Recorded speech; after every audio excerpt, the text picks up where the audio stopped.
Hello, today we're in the West Midlands of England in Worcestershire, the home of Lee and parents. We're going to see how they make their famous Worcestershire sauce.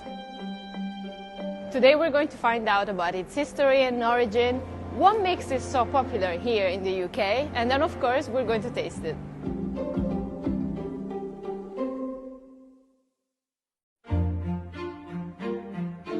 Worcestershire sauce is a condiment made through a long-established maturing process with malt and spirit vinegar, molasses, red onions, garlic, anchovies, tamarind, and secret seasoning. The sauce can be enjoyed in a variety of ways, used to complement steaks, burgers, cocktails such as a Bloody Mary, and a British favorite, cheese on toast. But how did this famous sauce come into existence here in the West Midlands? So Lee and Perrins is steeped in over 180 years of history.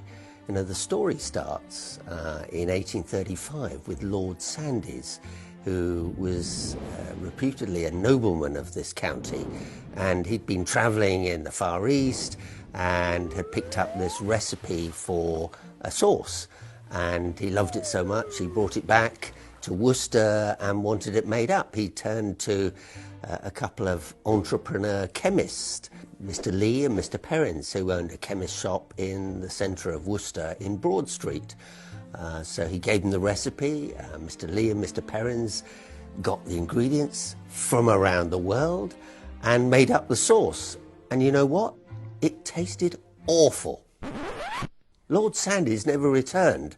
And Mr. Lee and Mr. Perrins put this mixture in the basement of their chemist shop and didn't return to it until a couple of years afterwards, when they tried it and it had matured into this wonderful elixir, and so started the kind of global fame of Lee and Perrins into what it is today. After discovering their newfound popular sauce, the pair began selling it from their Broad Street chemist, which was quickly becoming popular with locals in the area. Lee and Perrins then relocated to a new factory in Worcester in 1897, where the sauce is still made today.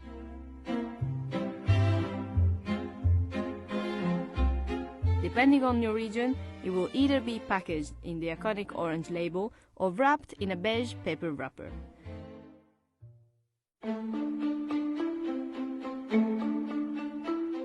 So at the site here in Worcester, we do mainly Lee and Perrins production in glass bottles. 70–80% of what we do is Lee and Perrins, so quite a lot of volume. And also we'll produce around about 43 million bottles a year. So depending on the bottle size that we're running at the time, we can run anything from 2.5 tonnes an hour up to 5 and 6 tonnes per hour in terms of production sauce. Paul escorted us around the factory, showing us the making process. We started in the basement, where hundreds of barrels sit quietly maturing the Worcestershire sauce ingredients, just like it did over 100 years ago.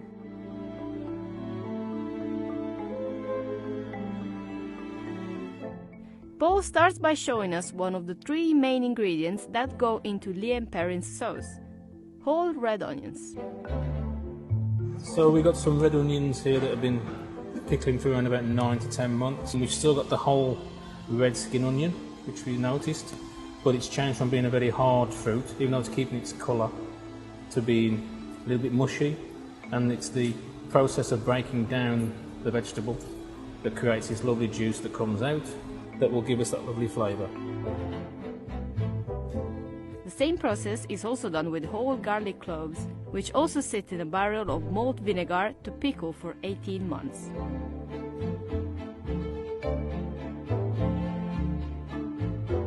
But one of the most interesting ingredients sitting in these barrels are anchovies, and there are lots of them.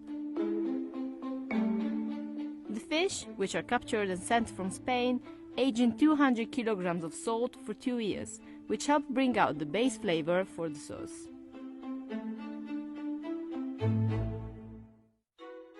After the ingredients have finished maturing, they then go to the making house, where they are mixed together. The garlic, onions, anchovies and salt are added into this 5,000-litre tank.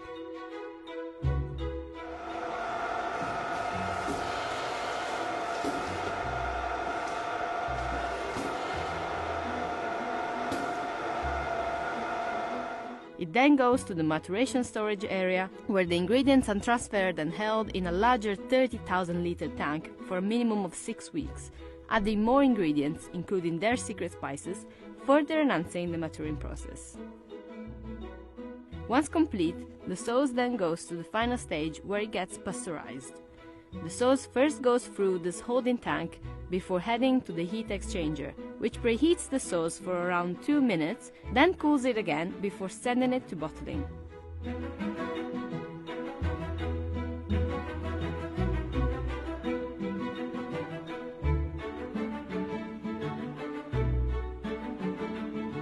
It's finally time to try the Worcestershire sauce. One thing to keep in mind is that this sauce is basically everything that I hate. I'm not a big fan of vinegar, anchovies, garlic, onions, and all these strong flavors.